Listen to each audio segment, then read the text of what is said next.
Thank you, Speaker Sir. It's nice to be speaking for the first time in the new House in your presence.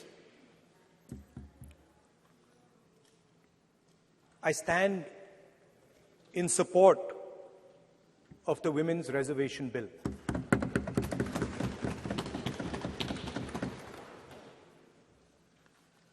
Yesterday, I was listening to the discussion, and the issue of the Sengol came up. And there was a conversation, a to and fro, about the Sengol. And also a little bit about the conversation about the transfer of power from the British to the people of India. Before handing over power to the people of India, the British asked the leadership of the freedom movement, who are we going to transfer power to? And of course, there was a little bit of arrogance in this statement, because they viewed India as a poor country. And the revolutionary answer that our freedom fighters gave was, we are going to transfer power to the people of India. So we became a country that from its inception gave the vote to all our women. And this was a revolutionary thing at the time. We also gave the vote to every single community. And the vote was a mechanism of transfer of power. It was designed to further transfer power to the people of India. And if you look at the journey from independence, it's been that journey. It's been a constant transfer of power, more and more and more power to the people of India, on one side. And on the other side, the counter idea, that take away power from the people of India. This is the fight that is going on. And in fact, in many ways, it is the fight that is taking place today. Huge step forward in the transfer of power to the women of India was Panchayati Raj, where they were given reservation and they were allowed to enter the political system at scale. And this is another step. It's a big step. It is not a small step. And I'm sure everybody in this room, the treasury benches, the opposition, everybody agrees that this is a very important step for the women of our country. They fought for independence. They are as capable as any man, in many ways more capable, and should be given as much space as they possibly can be given. There is one thing, in my view, that makes this bill incomplete. I would like to have seen OBC reservation included in this bill. I think it is very important that a large chunk of India's population, large chunk of India's women should have access to this reservation. And that is missing in this bill. There are also two things that seem strange to me. One is the idea that you require a new census to implement this bill. And the second is that you require a new delimitation to implement this bill. In my view, it is quite simple. This bill can be implemented today by giving 33% of the seats in the Lok Sabha and the Vidhan Sabha to India's women. And so I wonder if this is not designed to push the ball forward. To push the ball forward 7, 8, 9 years, and then let this thing play out the way it does. I know my friends tend to like to take the attention of people away from other issues. You know, there is of course the Adani issue, which is they always want to take the attention away. But there is another, I would like to say that. One of the things that, this is quite a nice building, nice peacocks, nice peacock feathers on the ground, nice peacock feathers in the chair. It's a nice, tasteful building. But frankly, I would have liked to see the President of India in this process. The President of India is a woman. She represents the tribal community, and it would have been befitting to have her visible in this transfer from one house to the other. So, one of the things that the government likes to distract from, of course, is Mr. Adani.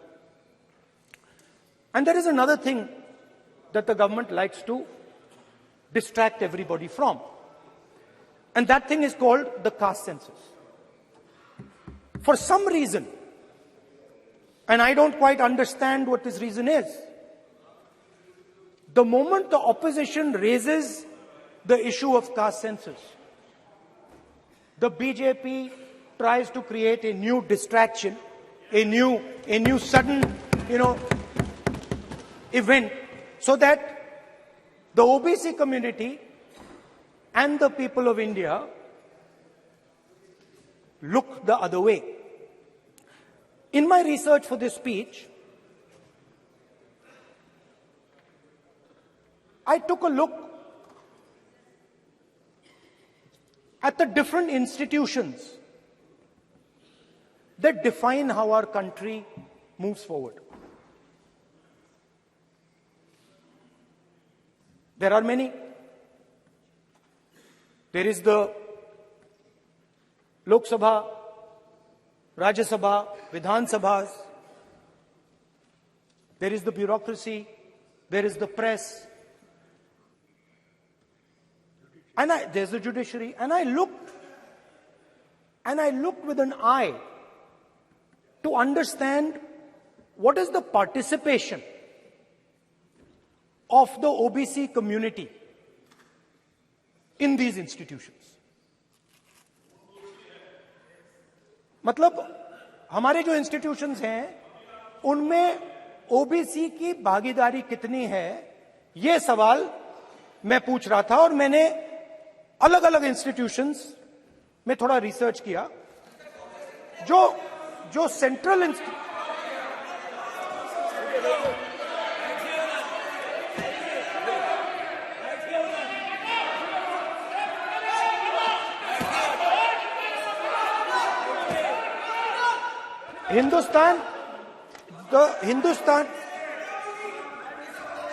the central, don't worry, don't be scared, we are discussing, डरो मत, हम caste census की बात कर रहे हैं, डरो मत. तो मैंने, I checked, simple thing I did, I said, look, what is the most important set of people in the government of India? The people who define how this country is governed. Of course, Lok Sabha and Vidhan Sabha, but beyond that, they are the 90 secretaries of the government of India. 90 people, secretaries, are responsible for managing the core of the government of India. And I ask myself the question, how many of the 90 people come from the OBC community? And I was shocked and shattered by the answer.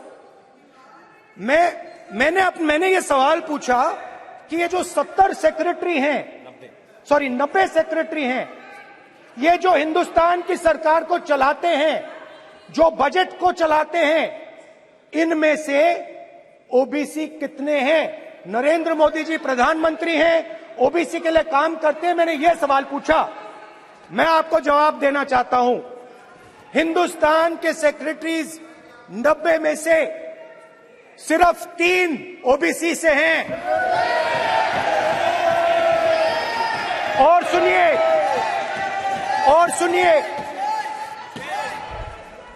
सुनिए, नहीं घबराइए मत, डरो मत। और सुनिए, ये जो सेक्रेटरीज हैं जो ओबीसी कम्युनिटी से हैं, ये हिंदुस्तान के सिर्फ 5% बजट को कंट्रोल करते हैं। मतलब अगर हिंदुस्तान का बजट 44 लाख करोड़ का है, तो ये 2.47 लाख करोड़ मतलब 5% कंट्रोल करते हैं। और सुनिए, मैं कर रहा हूं, मैं वहीं आ रहा हूं।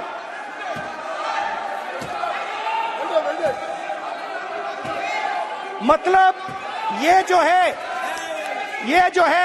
आप ओबीसी की बात नहीं सुनना चाहते, ओबीसी की बात नहीं सुनना चाहते, ओबीसी की बात नहीं सुनना चाहते, ओबीसी की बात नहीं सुनना चाहते। आप ओबीसी के खिलाफ है, आप ओबीसी के खिलाफ है, ओबीसी के खिलाफ है।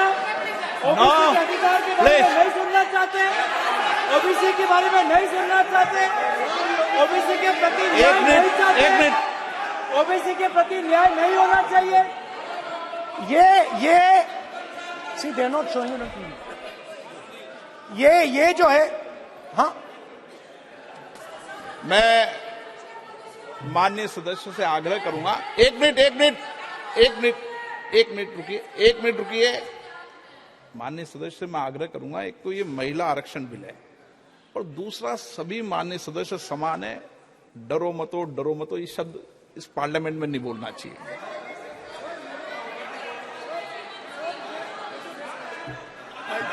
सर, ये जो डिस्कशन है,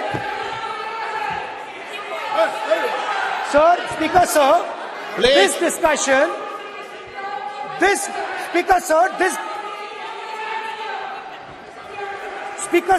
discussion is about the transfer of power to the people of India.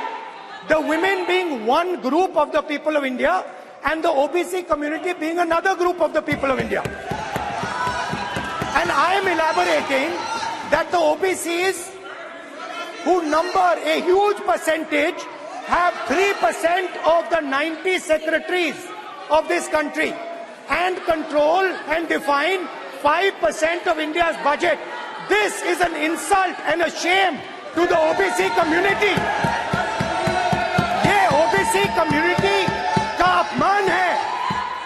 तो सवाल उठता है कि इस देश में कितने ओबीसी हैं, कितने दलित हैं, कितने आदिवासी हैं, और उस सवाल का जवाब सिर्फ कास्ट सेंसस से मिल सकता है। तो मेरा सरकार को एक सुझाव है, सबसे पहले ये जो महिला का बिल है, इसको आप पास कीजिए, आज पास कीजिए, ये जो आपके लागू कीजिए, और ये जो डिलिमिटेशन है जो आपने बोला है, और ये जो सेंसस है, इसकी कोई जरूरत नहीं है। 33% आप महिलाओं को सीधा दे दीजिए। और दूसरी बात, इसको बदलिए, इसको आप बदलिए। कैमरा नहीं है सर, कैमरा नहीं है, आपको ही दिखाएंगे सर, पूरा भाषण में आपको ही दिखाएंगे। ये आप बदलिए।